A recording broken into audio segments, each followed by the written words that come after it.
good series. My name is Sonia Kapoor, and I'm a trustee at Seniors in Seva. My team and I are delighted to have Chitranjan Dar as our speaker today. I think can somebody please mute? ठीक है Zenita Patra, can you Have, mute? Can you mute your can you, mic?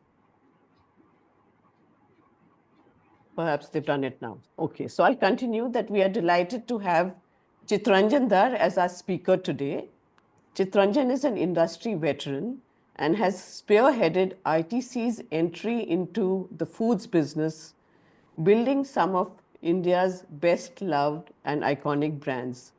And to name a few of these brands, which you also already know, Ashirwad, Sunrise, Yippee Noodles, Right Shift, Be Natural, and ITC Master Chef. Also Bimbo Chips. So these are all, I think these are all home brands. Everybody knows about them.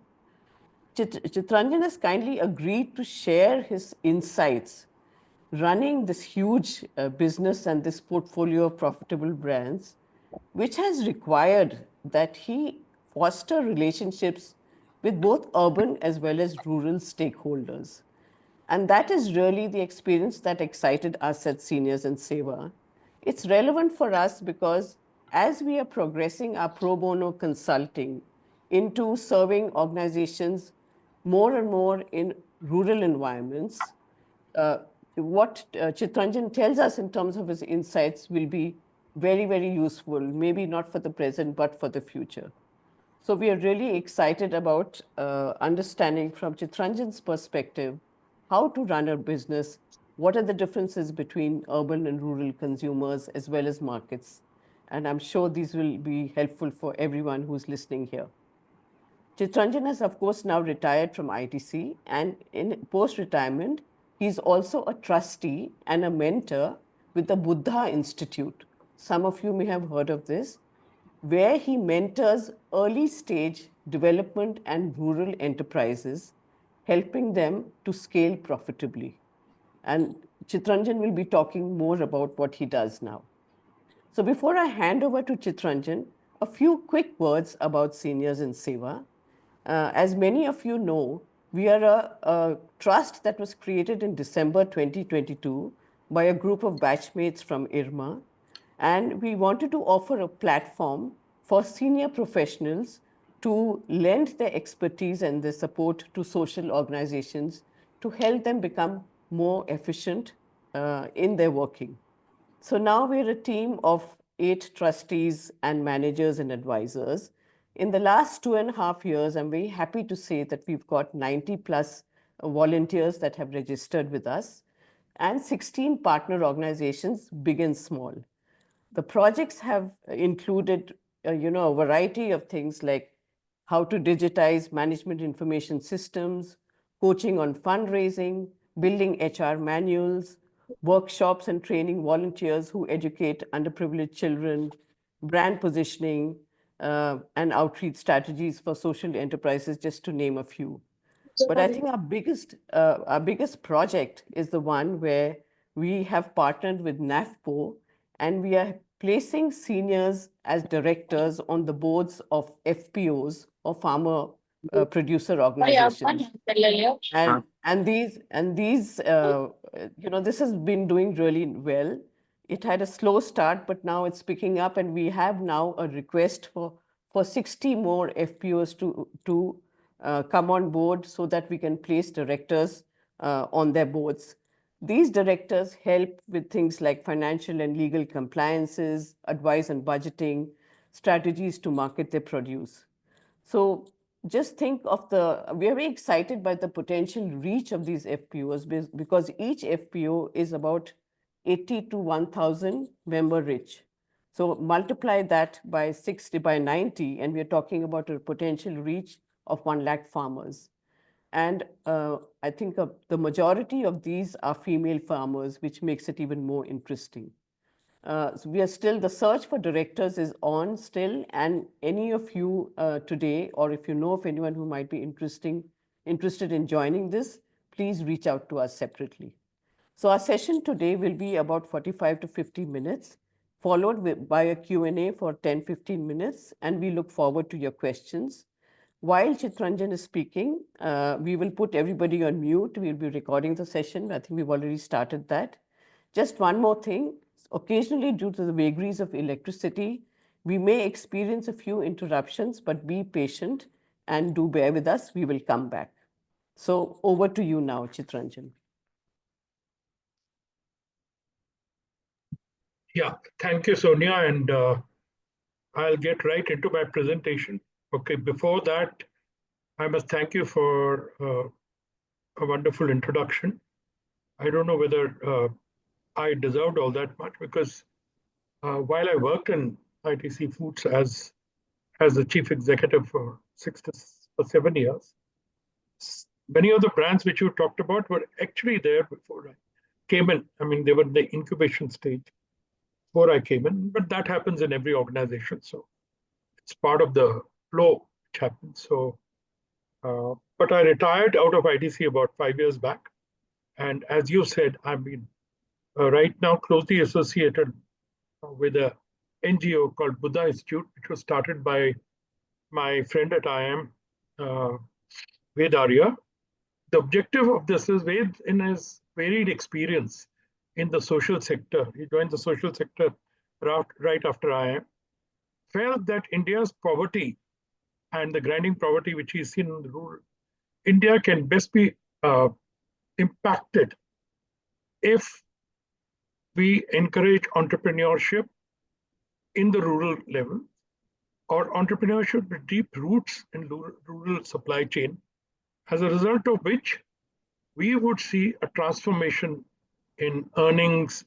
And remember even the Prime Minister's call of doubling farmers' income, etc., would happen because these entrepreneurs would be able to link the requirement of the customers to the requirements of the farmers far more accurately.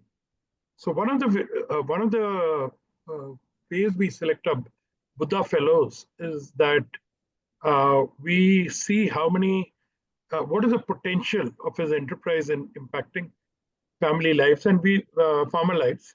And we have kept that as a threshold of 1,000 farmers per entrepreneur.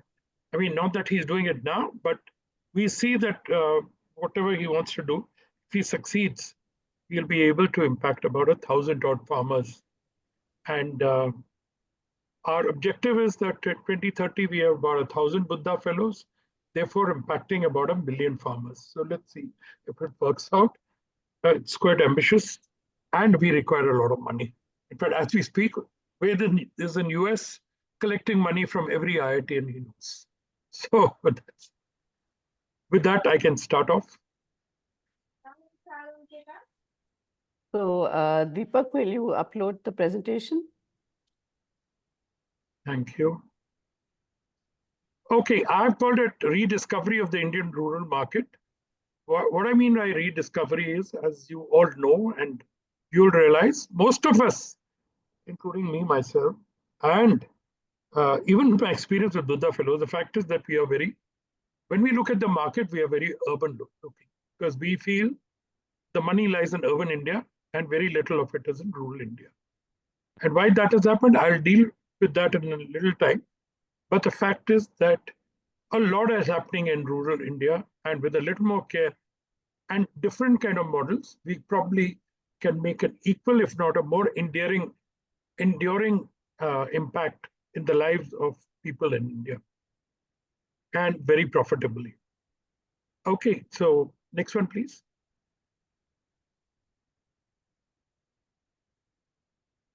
Next one. Deepak?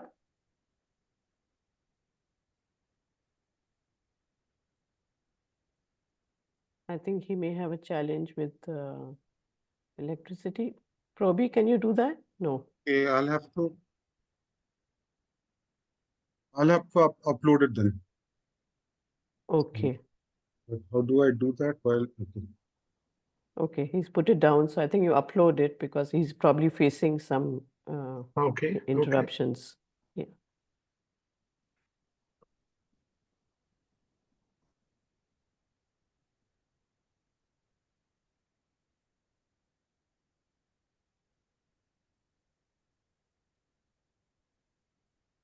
Okay, so this is a bit of the agenda. I'll skip it a bit because we are also rushed for time.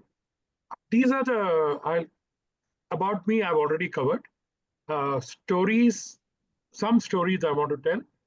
What's happening today, the rural market potential, strategies for tomorrow, and some conclusion. So we'll try and cover it as fast as possible in the next 40 odd minutes that are left. Yeah, next one, please. I've done this, so we can go ahead.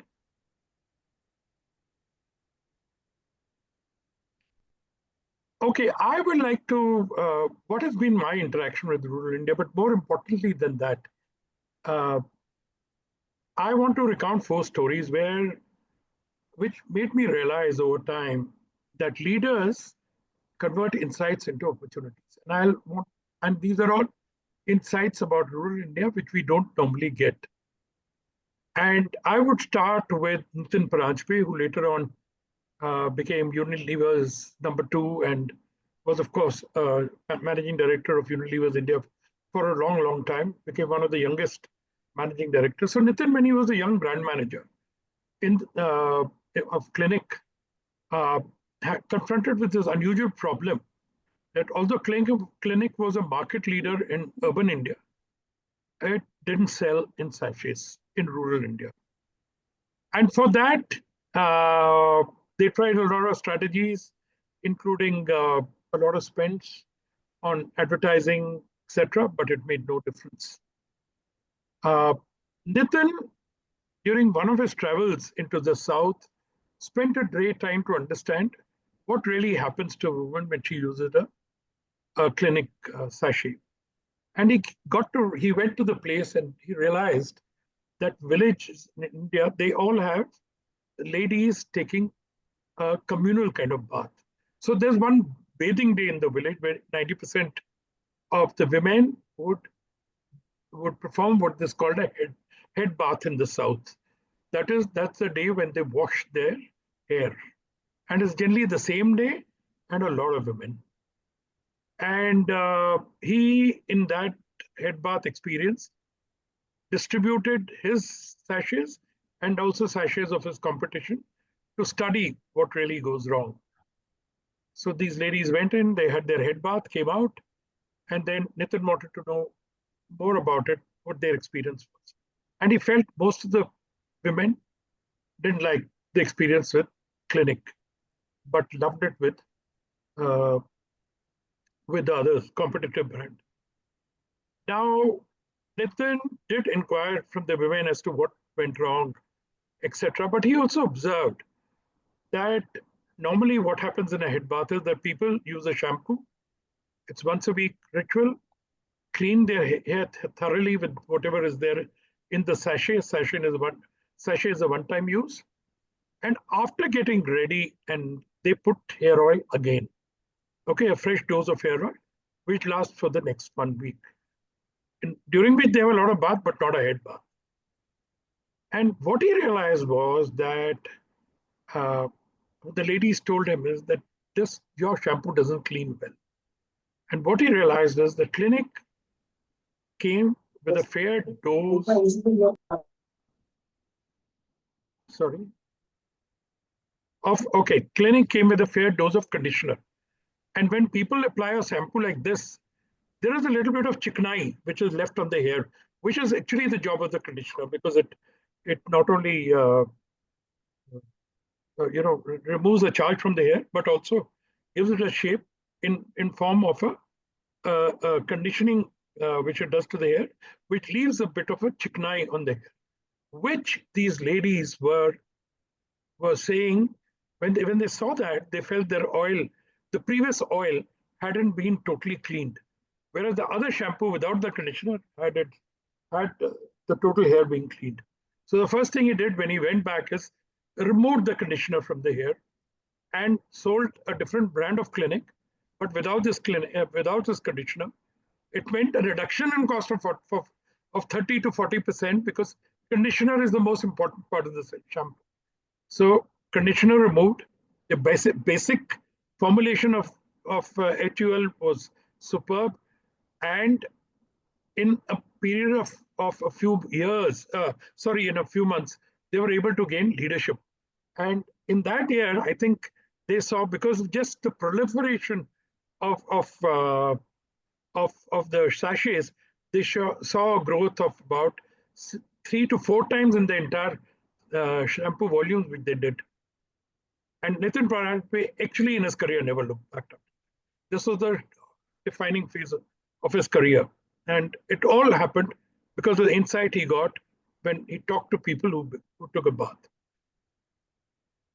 The second is price barrier and Sharad Chauhan, and I take you back to 60s.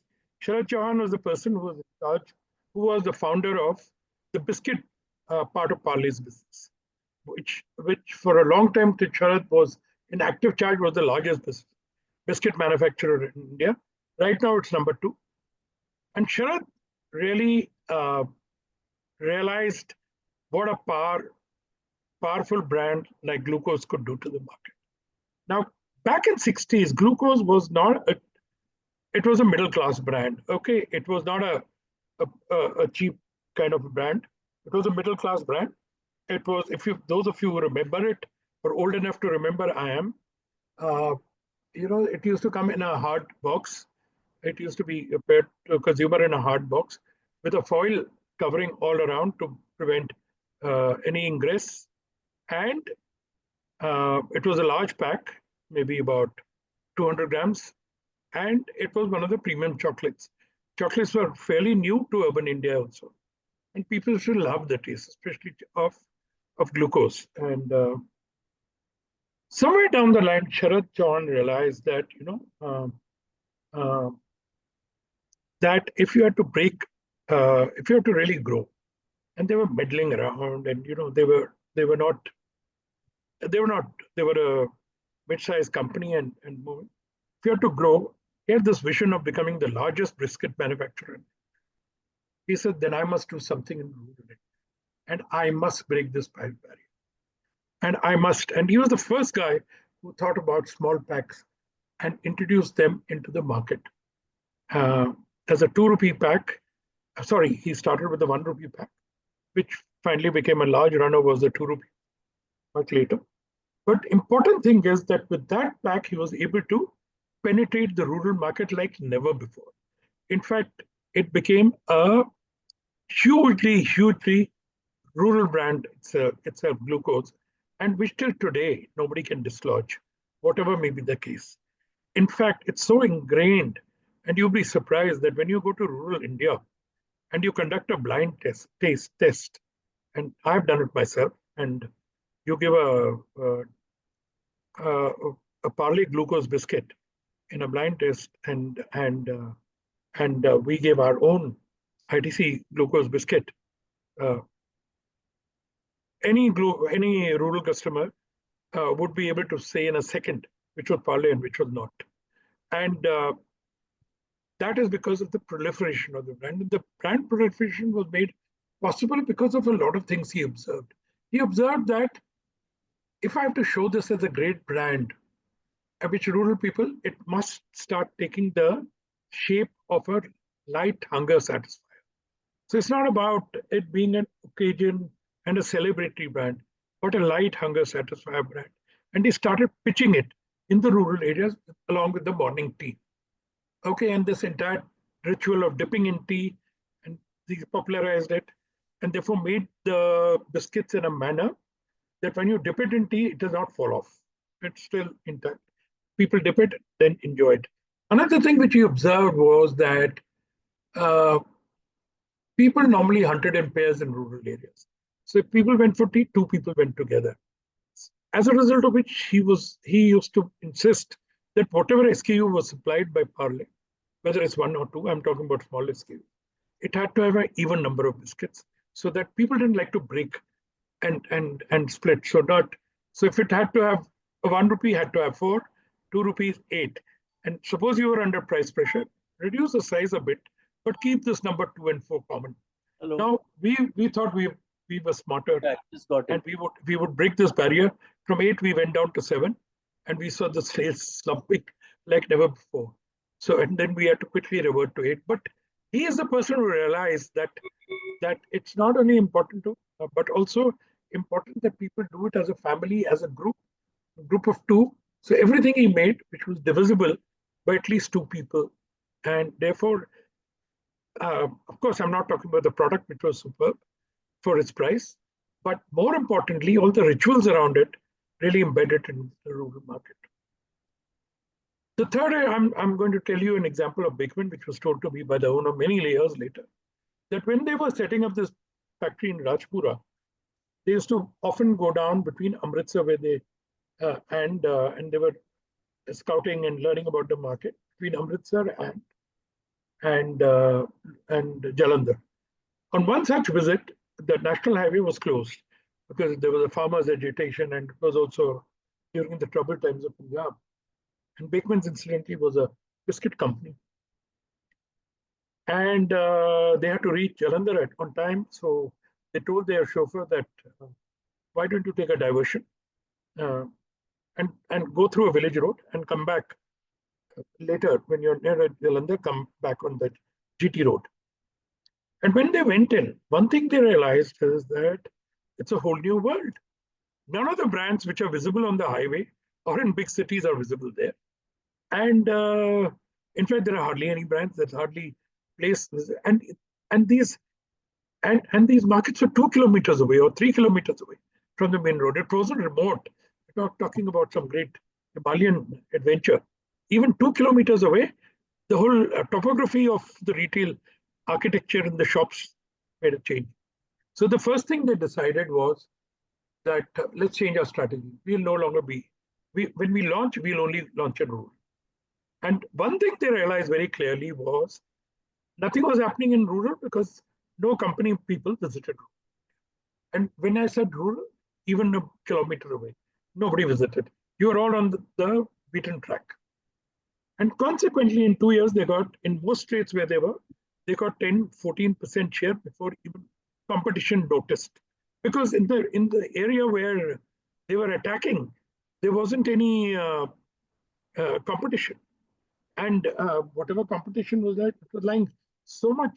These reports of these places used to lie in the basement of big buildings in Bombay and Delhi in head offices. Nobody bothered about these markets. And it's just the focus rural gave them about 10, 15 percentage point without any effort, without any publicity. Some wall painting, some art activation, and there they were 14 to 20. And they realized that there is so much potential. And only after capturing the potential did they come into town. And they came with when they came into town, they came with a lot of votes, a lot of volumes. Because, in an FMCG company, if you've got volumes, there are a lot of things you can do. And in terms of both advertising, positioning, distribution, and this they got unchallenged, and they were very successful. Of course, later on, they had some problems and not relevant to the business, but of business problems. They don't exist in that form today. But they shook the world for a long time. The last thing is about category relevance, and this is about Kishore Bihar, who may not be as successful. We don't see him as a successful retailer, but to me, he's one of the iconic retailers who ever existed, and the person who was willing to experiment and change. Amazing guy. So Kishore was in the year 2007 or 8, was attending a seminar, and he had just launched his rural mall, and he already had made plans for about 100 of these in the next 2 years across rural India, with a very rural outlook. And whenever he did something, he did it with a lot of passion and a lot of.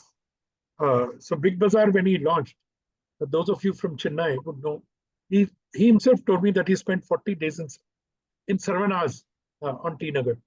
40 days. He said, I knew Sarvanas more than the owners of Sarvanas. So he really saw what a service class was buying in India and what really attracted it. Was it just price or many other things?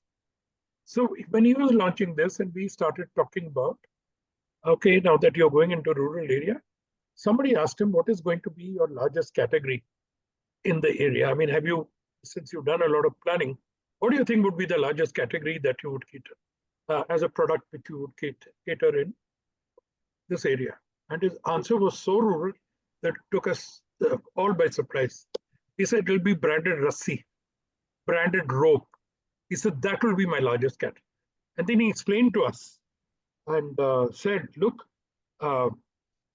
it means that, the number of ropes that are used in a rural household for tying up things, for the bedding itself, for tying up animals, and for packaging, and so many things.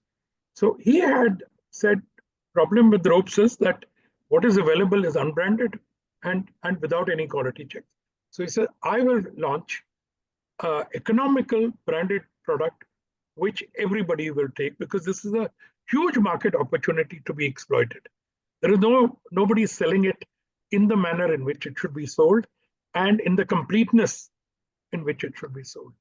So to us, it was a great opportunity thing, because this is, we had Chopal Sagas. I don't think any rassi was ever sold there, or anybody even thought of selling a rassi. But he was able to do it. And one of my bosses, Anup Singh, who was being mentioned some time back, and who had spent a lot of his childhood in Baraj, he was able to resonate immediately. He said, I know. I don't know why also I never thought about it. Because in my childhood, I saw so much of this rassi in the rural setup, that this insight will be extremely powerful. And 1 year later, when I talked to Kishore, I said, how are your rassis? He says, come have a visit, have a look. Unfortunately, I don't know whether those exist now. But important thing is that every leader converts us insights into great opportunities, and much before others have done it. And these are rural insights. And why do I stress on rural? Because these insights, most of us won't have got. We don't even know we're rural areas. But people who get this insight are able to prosper very fast. Next one. Next, please.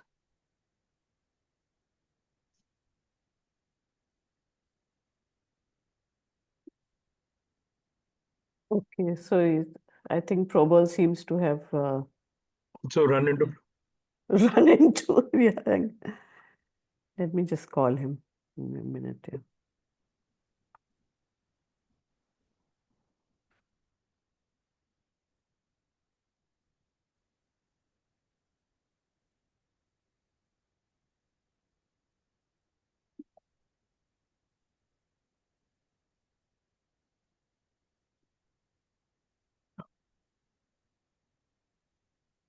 So, which brings us to this whole idea of what is India's rural condition? What is it? I mean, people have seen excitement, people have seen victories. What is it all about? And how do you define rural? So, rural, what the hell is rural? And one of the things we learned very early in my life is that whatever is not urban is rural. And that's the only definition of rural in India. So, if that is the definition, then we must learn what is urban. Because whatever is not urban is rural. So, let's find out what urban is. So, urban areas are those which meet 4 criteria. One is that it should have a minimum population of 5,000, a density of 400 people per square kilometer, plus the workforce should be 75% non-agri. Okay. A municipal board or other elected body committee for governance. So these 4 criteria it must meet. Okay. So if that is the case, that is what defines the urban area. However, when I look deeply into it, in India, it doesn't really matter how you define urban or rural, because in India there is a lot of crossover which happens, and what we now call urban. So it's called urban, but it's actually rural. Okay, it's urban because it meets other criteria, but otherwise the tastes and preferences are hugely rural, and they're in terms of even market presence or retail presence, they remain at the minimal level. So there are many places in urban area where the only, at least 5-10 years back, I remember when I went 25 kilometers south of Munger on a milk collection run. 15 years, 10 years back, maybe. The only two national brands which I saw, or organized brands which I saw quite all over, was a Lifebuoy and a cigarette brand of ITC. Now, depended on the area, the cigarette brand of ITC. Literally everything else was either unpackaged or a very rural kind of a product. Okay, so to me, and when people talk about that rural consumption is said, take it with a pinch of salt, because we don't know, is he including the urban brand, or is he actually being very clinical about it? But anyway, any which way, and I'll just explain to you, it's a large market, whether we include urban or not, it's a large market. And that's what is going to be our focus for the rest of our presentation. Next one, please. So India's household consumption a month, this is, I think, figures from 21 substates. Okay. And I've only talked about some categories here, which are of interest.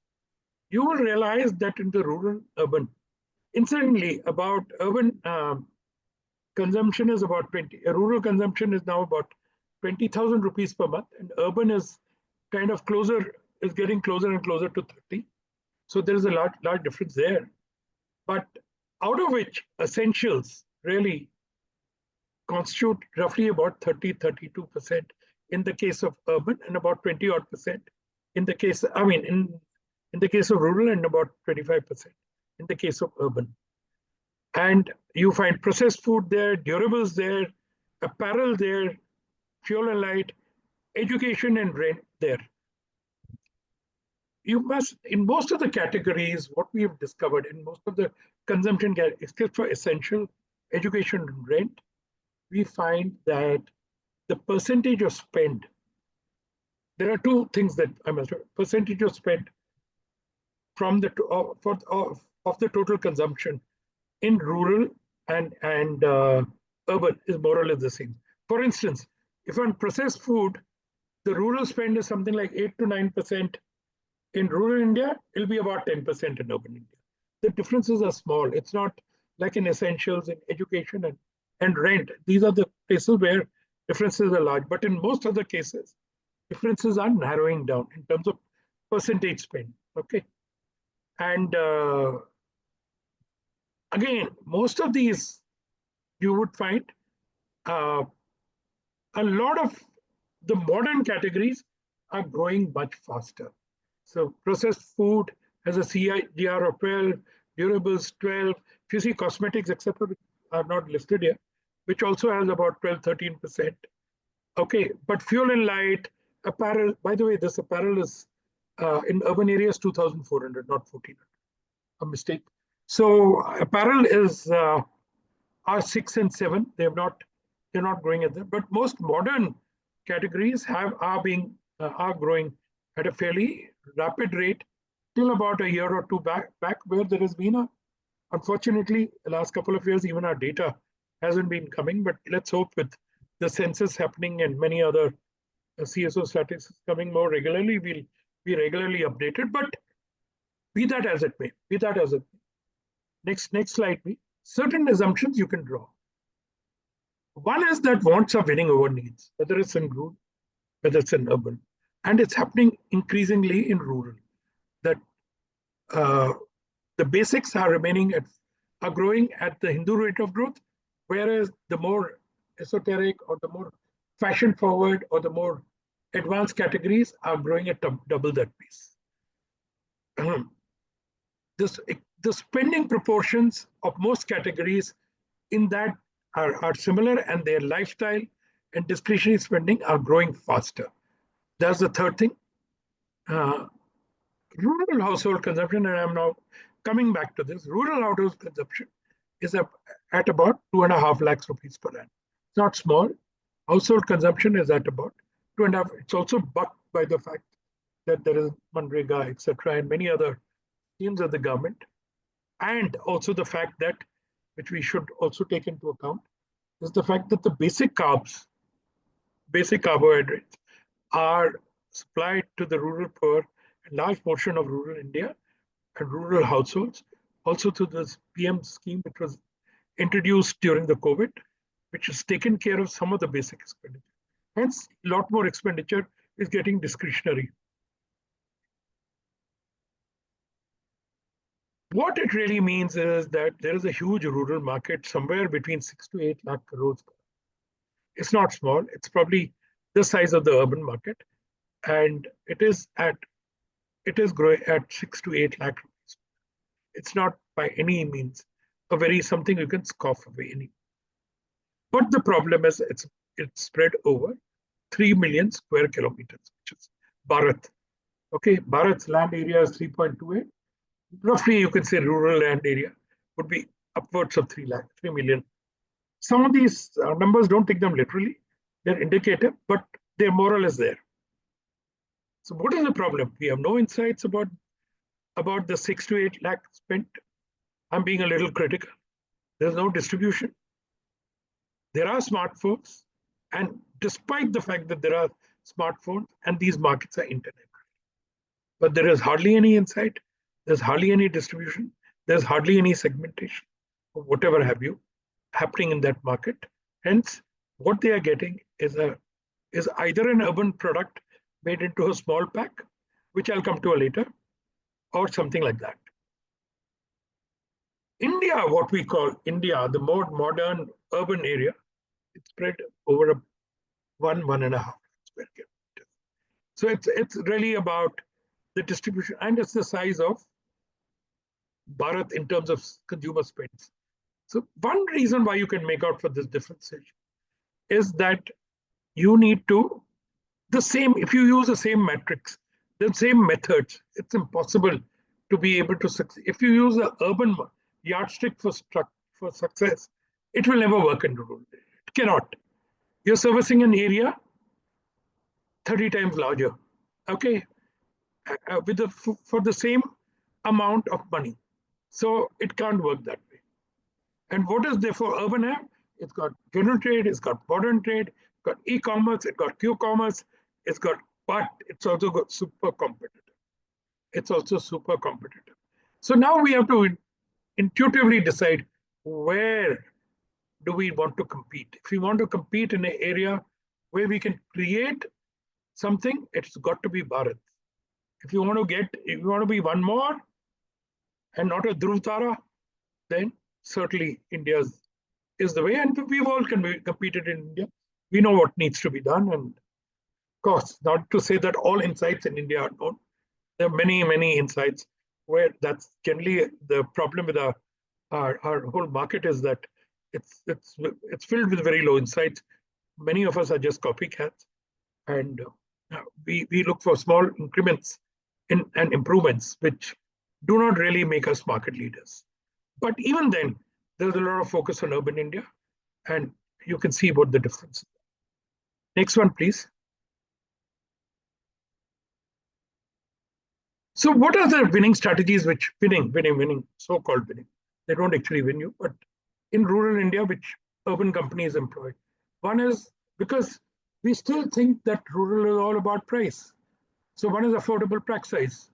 आपका 10 रुपए का यहाँ noodle बना रहा है, वहाँ 3 रुपए का दे सकते हो आप. Okay. क्या करना है नूडल में? नहीं, वही चलेगा.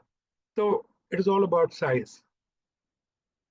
And we work with largely passive distributors and stockists. Stockists are a little better. Otherwise, by and large, rural shopkeepers come to town or certain towns which are like junctions, and they collect from wholesalers, they pick up, go back to their stockists to some extent do distribute in rural India, but they're not fixed on to who they distribute for. They could do it for anybody. So to that extent, the brand loyalty and other things don't remain. Okay.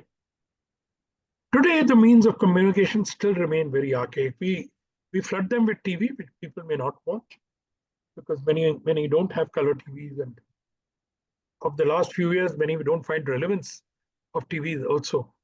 So there are traditional wall paintings, which have been going on for 100 years, village arts, Anganwadi demos. In fact, if you ask me today, some of the most innovative work for our brands get done in village arts and Anganwadi demos, because they are the places where we socialize the brand. But the coverage is an issue. Even when I was leading IDC, we used to take place in some 1,400 or 1,500 hearts a year. And that's nothing. I mean, you won't even cover 0.5% of the market like that. But there is a limitation and the availability of information and how do you reach to these hearts? That used to be an issue. But what is also happening in rural India is the social media has converged aspiration. People are aspiring for the same, better life, a better deal, more variety. Okay. They have diminished the variation between rural and urban, especially as far as consumption patterns are concerned or aspirations are concerned. But the question arises, are urban products which we try and sell in those affordable pack sizes the best answers to rural needs? Often no, we don't have enough insight. And we have seen many a times these have got rejected because we run with the modern system of which is evolving taste, evolving of the urban, right? Whereas rural has its own preference for whatever food it has and whatever food product they would like to, or whatever cosmetics, etc. The colors, the fragrances, absolutely different and uses. In fact, I was told, I remember at one time by Godrej that a lot of fragrance, I mean, their mosquito coils get used like yours by a lot of rural households because, and therefore they were looking at fragrances in a very different manner. So are a lot of agarbatti manufacturers. So it is not that sometimes they both want deos, but what is the method of satisfaction is very different. The deo, urban deo, house freshener, etc., 200 rupees. Buy a box of a good agarbatti, 10 rupees or 15 rupees. So these things become important, but cost remains important. It becomes important. But it is it delivering the value he wants? That. Next one, please.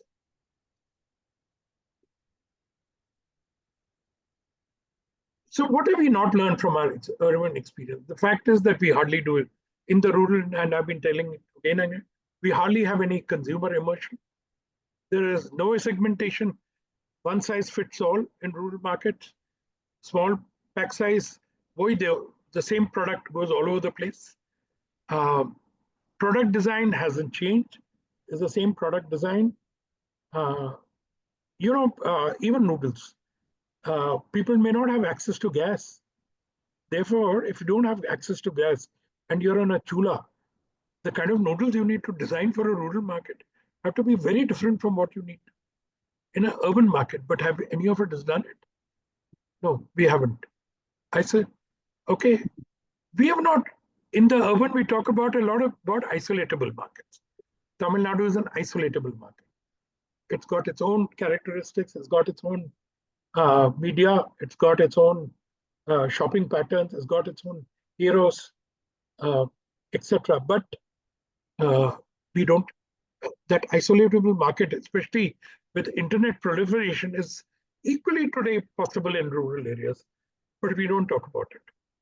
Then distribution has always been we tried to copycat the same distribution, found it doesn't work because it's too expensive, and then we've gone passive.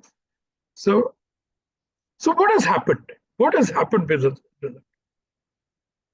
And many of you will be shocked that today, as I said, Bakeman was for 30 years back. Today also, if you go 3 kilometers or 4 kilometers away, because in my work in Buddha, I do visit a lot of rural areas, not as much as I would like, but at least ones which are urban. I won't say I go typically into villages, except when we are going to a forest or something but into many urban areas. But there are local heroes now. I have seen in snacks, a lot of work at local heroes. In biscuits, there are a lot of local heroes. There are local heroes in soaps.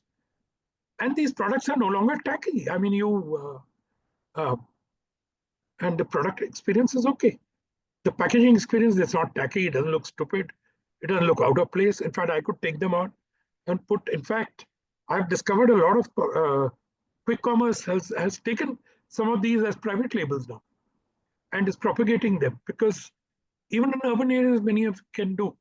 And I think our it's not enough is being done, but and because even our local heroes eventually will have very urban ambitions, these are going to be big threats to the existing brands. Okay. And are creating private labels are going to multiply because of what's in the rural area. So it is for our own interest, for the interest of everybody, that we start competing strongly in urban India and not only in in rural India, not only. Next one, please.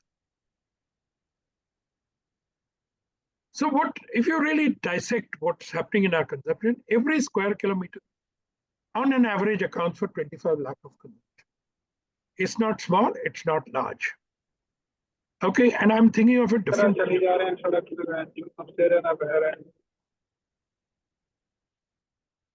Okay, so every square meter of rural India accounts for 25 lakh consumption. It could vary as high as 75 lakh and go to as low as 10 lakhs, but roughly around 25 lakhs. Okay, and if we divide the interested geography into clusters of 400 square kilometers, and I've been talking a lot in this Buddha also, we've tried to do this. And what is a cluster of 400? Means it's 10 kilometers from your house in all four directions. North, you'll have to go 10, south, you'll have to go 10, east, you have to go 10. And if you do that, you cover a cluster of around 400 square kilometers. Diagonally is a little more, but in that 10, 10, 10, 10, and that cluster gives you 100 crores of consumption, which is not a small figure, because that 100 crores can also be as high as 300 crores in the rich clusters. And it may give you a 15 to 20 crore, say in a biscuit or in a snack, which you need to see. Appoint cluster heads. One way out is you appoint a local means a village, a rural background person with entrepreneurial, a Christopher Columbus who wants to pursue opportunity beyond controlled resources. So I'm, very often we talk about Christopher Columbus versus Genghis Khan. So was Christopher Columbus an entrepreneur or Genghis Khan? Genghis Khan, now people say, was a great manager. He had infinite resources. He marshaled them well to win every battle he fought, but his resources weren't. Christopher Columbus didn't mind failing. He had limited resources, but his goal and his zeal was far and multiple. He wanted to discover India, which is 7,000 miles away, which he had no idea where it was. But so we want people with the zeal of Christopher Columbus. That is the entrepreneurial zeal, not so much about winning all the time. And with the feel that if we can control the future, we don't need to predict it. Very different from the way we look at urban markets. If we can predict the future, then we can. I turn the bloody thing on its head. If we can control the future, we don't need to. We'll work with that. And the people who are our investors, arm the investors with the source. And these investors, whether it's your company or private investors or whoever, they should arm you to the extent that they can use. Okay. So this is what we do with the Buddha Fellow. We arm them to, at least when they go in for public funding, etc., that will be different. But right now, we want to arm them with, we spend about 20 lakhs on each Buddha. So actual direct amount to them is 10 lakhs, and then depending on their success, many people contributed. But actual arming is to the extent that you say, okay, the venture doesn't work, I'm willing to lose that on this. So that's why it will always be frugal. You arm with the resources which you don't mind losing, as against a feeling, I have to go for this launch. 40 crores, cut. If it doesn't work out, God knows. Okay, we'll change the man. Structured training, very important. It is about structured training, and it's about product, it's about process, and it's about entrepreneurship. Very, very important. That's what I mean by PP. We have to and train them in primary market research. So my first job with each of these guys would be, and I'm explaining what a cluster. First, before you start ordering, before you start interacting with the system, meet 100 odd customers on a one-on-one basis. And what is it? What will it tell you? Okay, let's come to the next slide and the slide after, and talk about that a little more.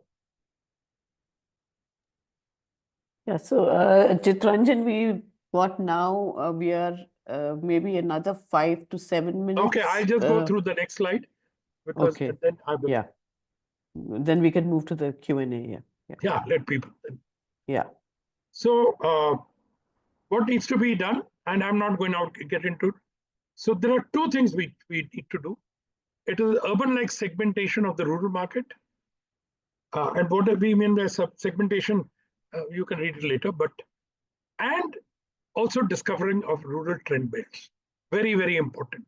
We don't discover urban trend belts, but rural trend belts, which is really about influential and indicative of trends, where we can source influencers, where there is a high digital consumption, and can these trend belts then be used to our advantages? The Zara way. The Zara way means I have trend spotters. I become a trend spotter who can therefore guide future actions going forward. Next one, please. So the organization to do this, I mean, if I'm a private entrepreneur, I just take over a cluster. This is what we like our Buddha fellows to do now. We separate organize, but if you are a large organization, we should think about a separate organization for rural with an entrepreneurial bent of mind and very frugally funded. Very, very frugally funded. We should have a cluster level presence.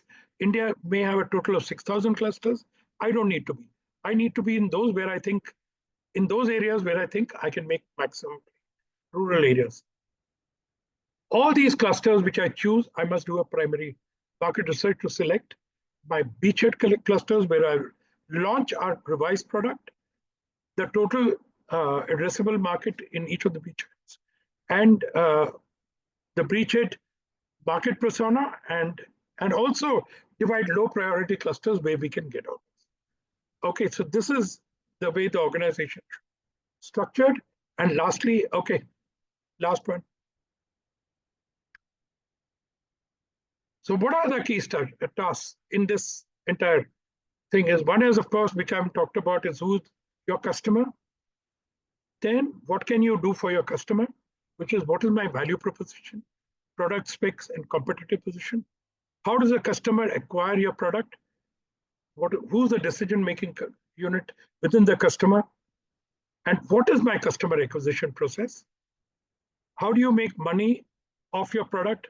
What is, therefore, decide what the business model is, what the pricing is, and what my COCA is, which is cost of customer acquisition and lifetime value of a customer. Some very, very simple fundas can just explain that, and then see whether they are aligned.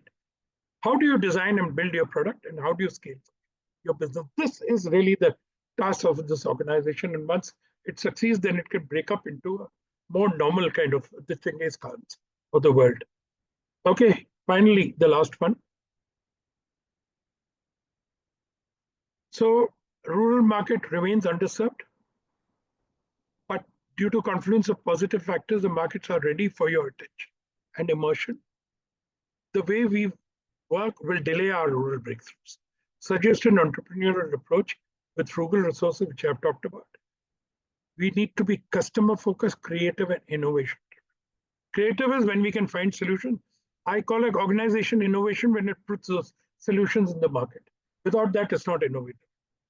Okay. We have to train for success, or we have to train to spot failures early so that not much time and money is wasted. And we have, this holds true for organization and individuals. Now, I'm open to questions. I'm sorry I had to rush the last few. I would have liked to spend a lot more time, but that's how it is. And fundamentally, this is the approach I'm trying to work with nowadays. Great. Thank you, Chitranjan. That was a fantastic, absolutely, mind-blowing, if I can say, presentation. Amazing insights to rural areas. So we are going to now throw open the session to people who may have different kinds of questions. So you can either raise your hand and ask the question, unmute yourself, or you can put it in the chat box. So who would like to ask the first question?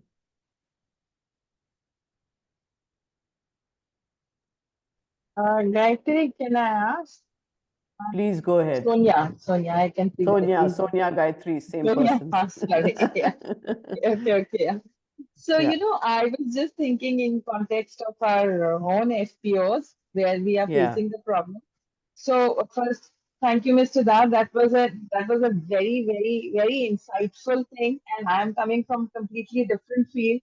I was just trying to connect the dots of the stories that you were telling and the problems we are facing. So, I don't know if my Anita, CEO is here. can you put on your video? We'd love to see you. Yeah. Okay. Yeah. Fine. Thanks. Yeah. So, thank you. So, Mr. Dar, we have been facing issues because our story is completely opposite with the NAFCO because आप जा रहे हो urban से rural की तरफ आप बता रहे हो रूरल मार्केट को कैसे कैप्चर करो हमारा प्रॉब्लम है हम रूरल में बैठे हैं एफपीओ है हमें नहीं पता हम अपने प्रोड्यूस का मार्केटिंग कैसे करें now when I was connecting the dots listening to you are talking of that we can capture the clusters and then we start selling and then we start focusing on them. I mean that's a very technical and structured way of going about it. जब आप ये cluster पे focus कर रहे हो तो हमारे जो एफपीओज हैं उनके सीईओज हैं why can't they become the your salesman? They can. Make a They connect. can. Yeah. In fact, make many of them would be a collaboration with cluster is always possible. In fact, would be more than welcome. तो वो आपका वो आपके products बेचे आप उनका produce खरीदो it'll help both the parties in because they know their market, their area, their reach so well, much better than you, and still they are having issues with their own produce. So ये both ways क्यों नहीं हो सकता है? So I was just I'm saying both ways भी हो सकता है, but the same funda what I have said from urban to rural can apply from rural to urban also. Important thing for FPO, our problem is that FPO is dedicated to its members. If you start changing the dedication to your customers and understanding them better, okay. Now this may sound like a hypothetical thing to say, but you start understanding them better, which is what Amul did for a long time and probably continues to do. You will make things which the urban consumer loves. You will make it what they love, and they will hop onto it, and they'll take it far more easy than you feel the struggle which you go through today. But for that, you need to, I don't know which urban areas you sell in, but start talking to your customers and finding out कि क्या चाहिए उसको आपके product. I'll tell you a simple reason, and not to disturb you. I used to advise a company a little bit, not too much, but which is selling eggs. And I soon realized that I ran out of bandwidth. So there's a company called Eggoz, EGGOZ. Since you're staying in Gurgaon, you please buy their eggs. And the eggs cost at about 11 rupees per piece. Okay. They have recently got a funding of 64 crore, and now they're trying for a funding of 100 crores. Okay. I'm not saying for any other reason. And they are managing to sell 7 lakh eggs. 2 years back, it was all zero. And when they found out from their customers, would they like to pay more for the eggs? The customers said no. There's nothing they can pay more for their eggs. क्या है? It's an egg, अंडा तो अंडा ही है, उसमें क्या है? And they finally discovered 4 things. One, that you don't get that red yolk. Number 2, nobody knows how old this thing is. Number 3, eggs are never cleaned. Number 4, and therefore can be especially for fried eggs, they carry salmonella because the shell is porous, and normally eggs are covered with the excreta of the hen, and that can go in. And number 4, you can never break an egg in India which does not smell. It'll smell. So these 4 they've eliminated and they've communicated. So they first created the value. First they discovered what the value could be. Then they created their value. They communicated the value, and today they are capturing the value. And जो उसका customer एक बारी बन गया, वो for lifetime customer. वो फिर हमेशा रहेगा। आपको भी यही करना है। आप करेले का FPO हो सकते हो, I don't know. आपको करना पड़ेगा ये। करना पड़ेगा. There are enough and more stories, even in commodities, where you're able to do it. Where you're able to. Give yourself 2 years to establish it. From beginning to end, in 2 years, you'll see a different world. My only Thank other you so thing is, much. as far as possible, let the FPO and market distance be small. Okay? When it is small, and one of the fundas of these guys were all based in Bihar and trying to do business in Delhi. Then they all moved to Gurgaon. And they realized one thing, that if you're not in the market of you don't need to be in the manufacturing side. You need to be in a marketing side. Similarly, your CEO should be in the largest market. May not be at depth. Spend 80% of the time. You should be based in the largest. Depending on what your CEO is supposed to do. Problem with FPOs, etc., is they're too inward looking. They need to be out. They need to be out. Customer can give you your solutions. And what I've said is just that. It's much easier. I would say FPO is much easier than doing this cluster and all this business. इसमें तो 50 लोगों का sir तोड़ना पड़ेगा. Yeah. Thank you. Thank you. Hello. Thank you. Yes, Suresh, I Hello. think Suresh Kambare, you were Hello. Suresh. हाँ जी Yeah, बताएं. who's that? Sir, madam, this is Baswaraj. हाँ जी. So, yeah, good evening, sir. Good evening. Very insightful presentation, sir. Actually connecting the urban to the rural, especially in case of companies and products. Right. So, since from last 15 years, I am working with the FPO, sir. Ours is in our area. And in our FPO area, rice, and in Gulbarga area, red gram, there are major producers are there, key products, what we can call. So, what's happening practically is that these companies are making brands, but procuring raw materials through the agents and commission agents and middlemen, not specifically focusing to the FPOs. Of course, FPOs can also supply the material according to their quality. Right. Yeah. So if we what we can we survey and these key producers are supplied to the particular companies, then there is a very good value addition to the FPOs and strength to the FPOs. Because marketing is the very key aspect, particularly for the rural products. In rural areas, value addition and quality building, packaging, marketing, these skills are very, very bigger, as you say. But instead of building those, this thing, first we can link these producers.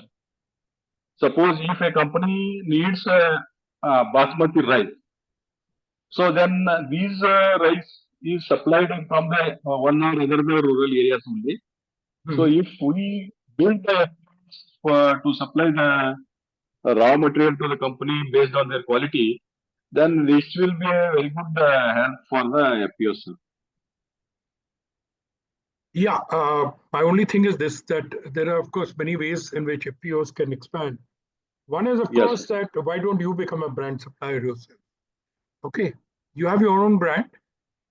Yeah.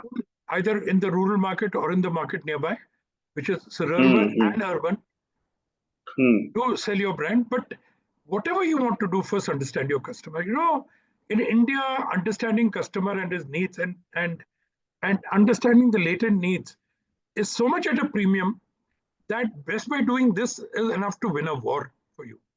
Just doing Okay, this. okay. Nobody has Yeah, done this. yeah. Nobody does it.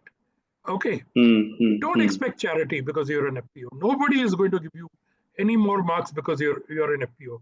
Amul also had to fight with Paulson, despite being in whatever form he was, the cooperative, etc. So he didn't win a war easily. Therefore, nobody is there for charity.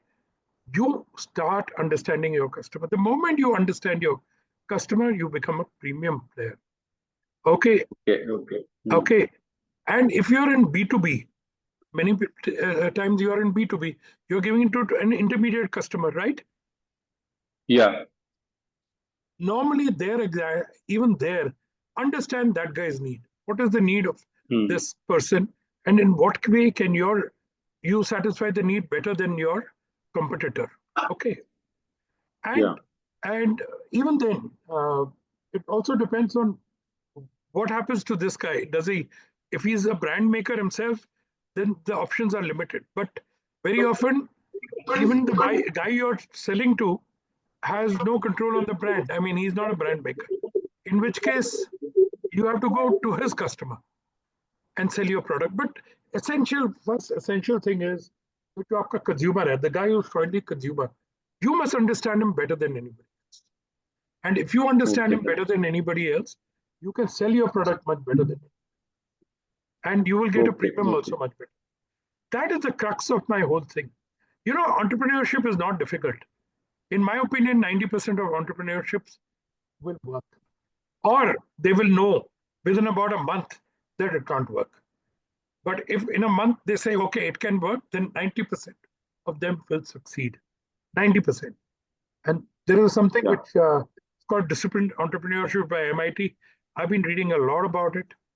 Now, if you go with a disciplined approach, and the fundamental to the disciplined approach is engaging with your customer and getting insight. So that's how I also in the first what I showed in the beginning was about talk to your customers. Those 4 market leaders talked to the customers, kept their eyes open, and were able to drive their consumers into something important. Or the example I give you about eggs. Know what your customer wants. Okay. Yeah. Is he looking at this or is he looking at something else?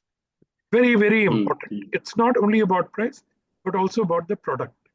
And they're willing to pay a very high premium. Some customers willing to pay a very high premium, they get the kind of quality they are looking at. Preeti, would you like to ask for a instance, question? if you're I'm buying bajra or ridiculous demand I may make, but bajra or one of these millets, I would certainly bajra, red gram bajra. I'll give an arm and a leg if somebody can give me a product which can of bajra by which I can make fabulous chapatis. So some amount of work with Indian Institute of Agriculture Research or dry land farming, which in Hyderabad there are many institutes like ICLSAT. If you start talking to them about various varieties, which are this, and not many people have done that. They're still using the age-old practices. Now improve your practices for this being as the main, and the deliverable is that with my bajra, the chapatis will be much easier to make. Okay. Yeah. And they'll follow. I mean, that itself can lead you to a different kind of product. But I'm saying it off the cuff. I'm not a customer. But talk to your customer. There are many people who are regular users and many other things, and they won't tell you straight away. You have to observe them and talk to them for a long period of time. Talk to about 150, 200 of them. Then you will understand that there is a strong element of people wanting certain attributes which you don't deliver. Or if I deliver these attributes, I can be a victor. Nothing will happen without that. Okay, Preeti, Yeah, sir. I think Thank you, sir. you've been Yes. patiently waiting for a long time. Please go ahead. Yeah. Yes, sir. Thanks for this nice presentation. I'm from Subhag Himalayan Resources from Garhwal, Uttarakhand. Haji. And my question is that if we want to introduce new category products, then how to reach to the rural people, how to introduce or launch the products, and how to convince or reaching to the rural people. The first thing when you have to reach anybody, even a rural person, you have to understand what does the rural person want from your product. I don't know what your product is, but what does he want? And has he used it? If he's used it in the past, then or if he used something else, what problem of his are you trying to solve? Actually, Or what is going to be your value proposition? Value okay. proposition means his life today, and compared to that, what will his life be after he uses your product? That difference is Yeah. value proposition. Actually, my product is that rural people cannot afford the AC. The temperature is very problematic, and the electricity problem is present also. Then we want to make the false ceiling that prevent the solar radiation and the temperature also. Excellent. But उसमें आपको ये देखना पड़ेगा लोगों से बात करके कि what are the issues. So, I mean, if I was you, I would certainly make some pradarshan kit, like make 1 or 2 houses with this, or spend 2 or 3 lakhs in giving some free demonstrations, or making and inviting customers to go and see it. Okay, and see the benefit of your technology.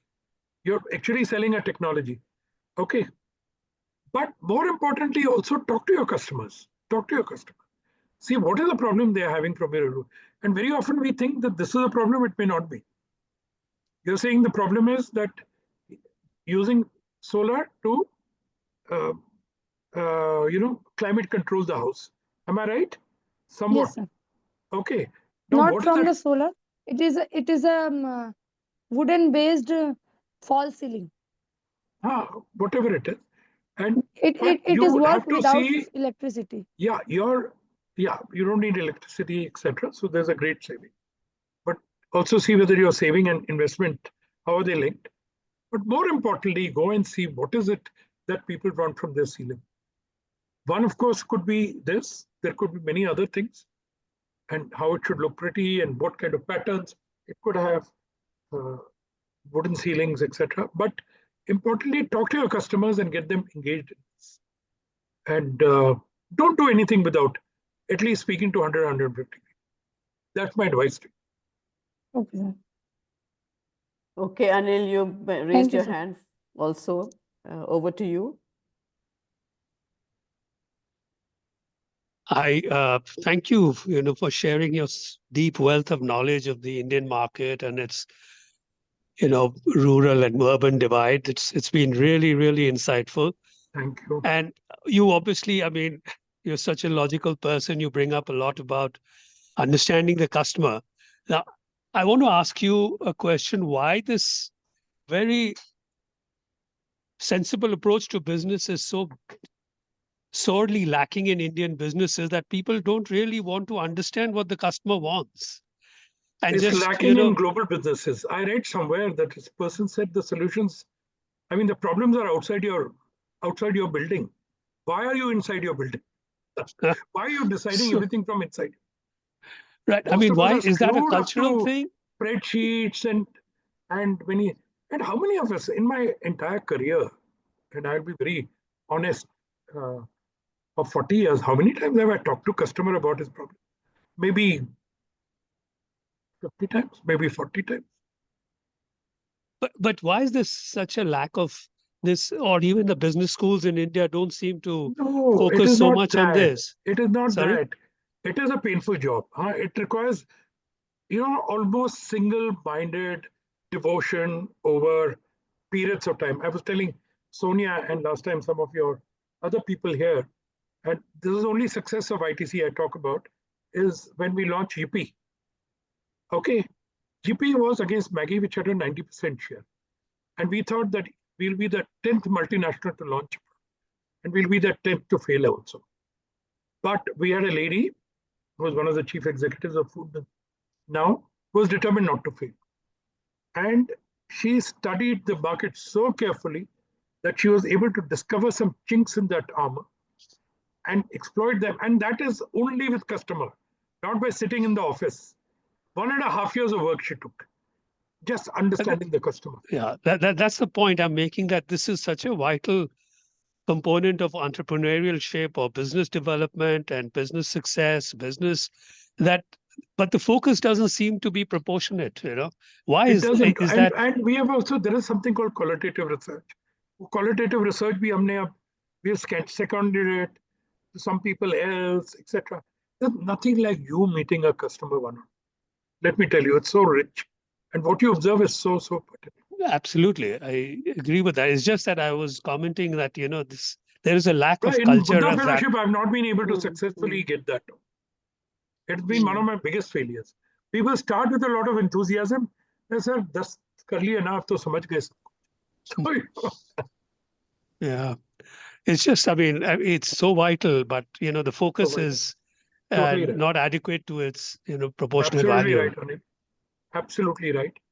In fact, we are now designing a special package for 10 fellows, which we feel will take them on and make them 100% successful businessmen. Where if the package is 8 months long, 5 months of that 8 months is on understanding customer.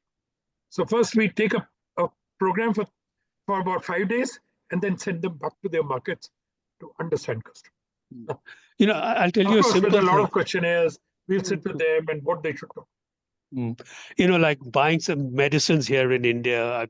I've lived outside of India for many decades, but when I come back, quite a few things frustrate you. One of them is opening any bottle or opening any strip of tablets. Oh God! You're fighting with it. They have no concern that the person, maybe he's a senior citizen. He needs to be able to tear a pill out of the strip easily. Sure. But nobody thinks about that. Nobody thinks about it. Yeah, Opening a bottle. Yeah, nobody thinks about it. It's frustrating, Yeah. So that's true. Again, many of us, we have a very close mind on many things. But Anil, I'm glad that you're highlighting the fact that, there's not enough of this happening. And maybe for us at seniors in Seva, when we are getting into this whole FPO space. No, I'm telling you, FPOs also, the more I think about it. Yeah. Well, I have been wanting to work in the FPO space also. From a Buddha Fellowship point of view, whether we can appoint someone as Buddha Fellow. But it has, the only success can be this. Yeah. And your only differentiating medium. Exactly. Yes. So really you need to design some out-of-box kind of thinking I'm into designing. this. So at some point, I'll discuss please design with you. for us. Please design for us. Certainly, I'll work with you. Sonia, the questions come out from the value proposition you want to put out, or Exactly. Yeah. So yeah. And interestingly, Anita, who was asking the first question, the CEO of her SPO, Sunita, she's also signed. She signed it. But ironically, she may not be understanding fully what we are saying, but at least, so there are people like this who are actually. I don't mind spending a day, accessible to them on Zoom with her, if it's possible. Yeah. I'll try to curate that. I think that'll be a great thing to do. Yeah. Gayatri, I have another meeting starting in 10 minutes. Can we? Yeah. Okay. So any more questions from anyone or any comments? I think Bhaskar Srinivas, you had talked about cross-selling in procurement. Some comments there. Would you like to talk about it? You've written it on the side. I'll just read out what he said. He says cross-selling in procurement through supply chain gap filling across our FPO network would bring multiplier effect. We, based in Visakhapatnam, are also looking for ginger in bulk, as also neem fruit and raw tamarind in bulk during respective season. Not sure. I think he's talking about cross-selling, basically. That was his idea. Yeah. Anyway. Yeah. One second. I just have somebody. 1 second. Yeah.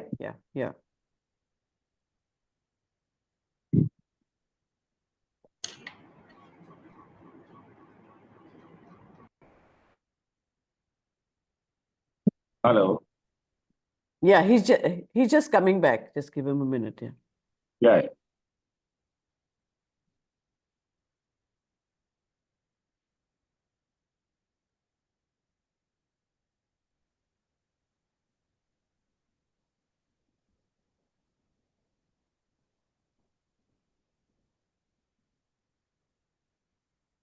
In the meanwhile, if anybody has any comments or thoughts, even if we are not able to do it in this session, we can send those questions to Chitranjan and he'll be happy. Hello. Yeah, Hello. sorry. Hello. Yeah.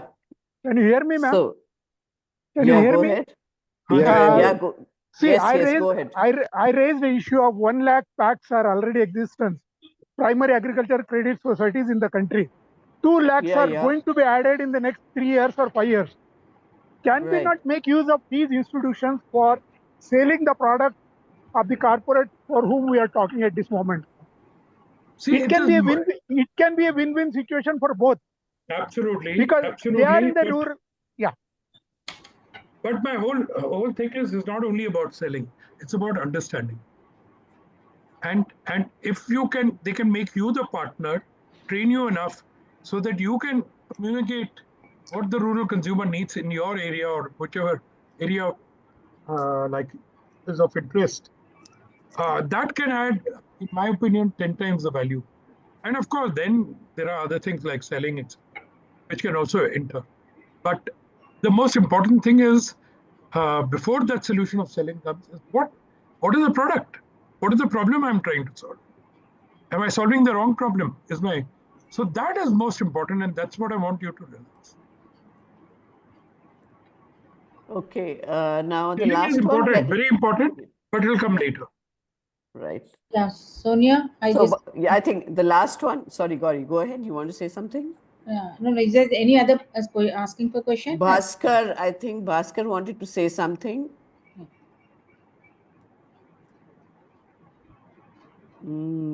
Okay, maybe he's this thing anyway. Fine, doesn't seem to be there. Hello, Yes. Gayatri. Yes, yeah, there he is. Bhaskar. See, I think some of the problems we are also having are we have to identify the gaps, like warehousing for FPOs. See, between the FPOs and markets and processors, there are gaps that we need to identify in some of these verticals, commodities.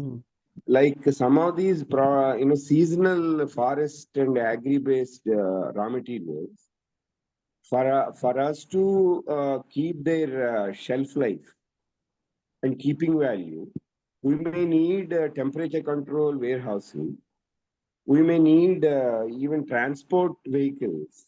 So this infra gap is also, I think, coming in the way of leveraging the true potential of the value add, that we are trying to link up between, aggregators and FPOs and markets.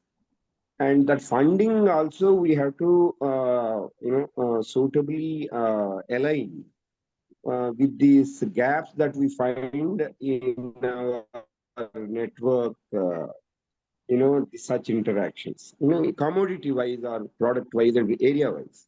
So we find this. What are the products you're making which is short shelf life?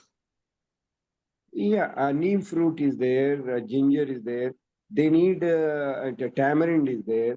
So these products, they all of them require. See, all these products, they are not well comprehended in our academia, in our technical academia, because they are not available in Europe. They are unique to India. So our scientists and our academia, we work with university, Andhra University pharmacy department. The academia, we don't have the profiling of these materials also.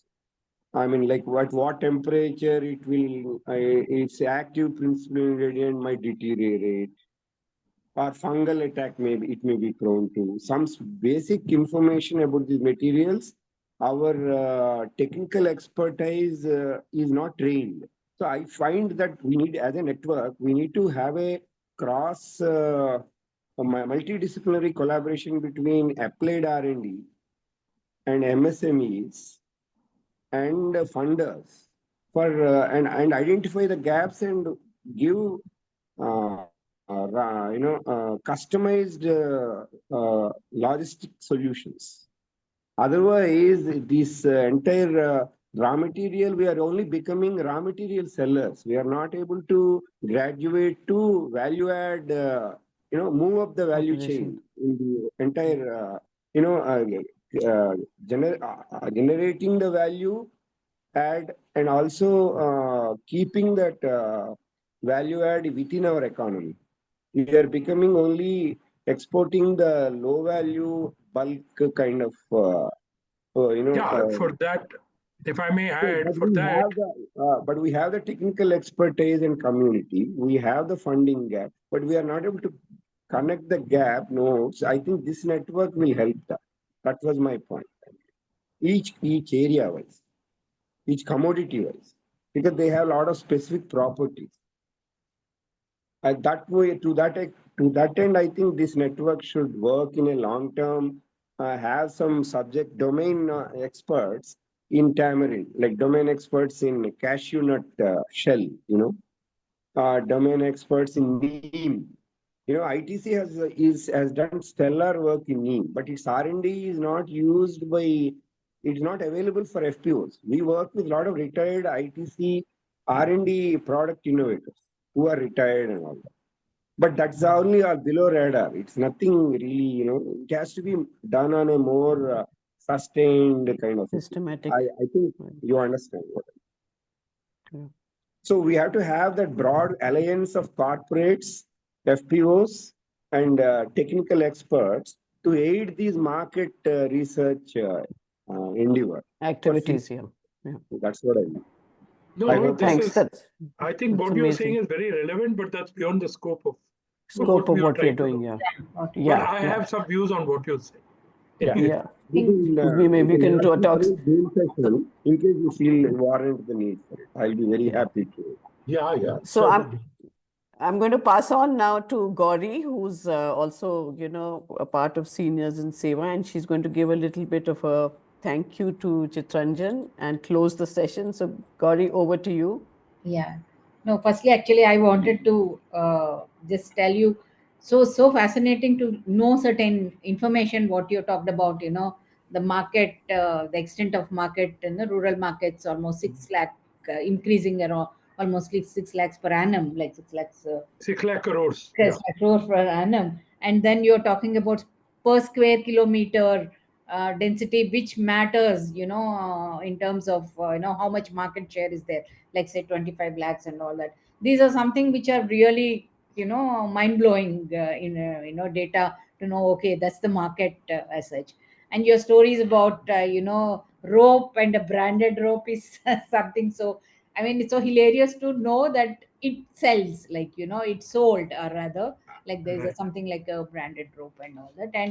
And the insight that customer, we keep talking about customer is the king, like, that's the line for all the corporates, every brands everywhere and all that. But you're still saying our issue is about not having insight about what customer is and knowing the customer, which is very insightful. That's what I want. And thanks a lot for you sharing your insights. And I see a lot of people mentioning in the chat also that they're very happy with this session. Yeah. I hope we can have much more focused on FPOs in the future. Thank you very much. Thank you. I'd like to interact with you, sir. Yeah, sure. Thank you. Yeah. Thank you so much. Thank you all of you, and thank you especially to Sonia, because she's the one who introduced me to this entire concept. Yeah. So thanks so much. Thank her because thank you for giving us your wisdom and your time. Really appreciate that. Thanks. Okay. Thank you, everyone. All the best. Bye. Bye. We'll be sending you the recording. Everybody will get the recording.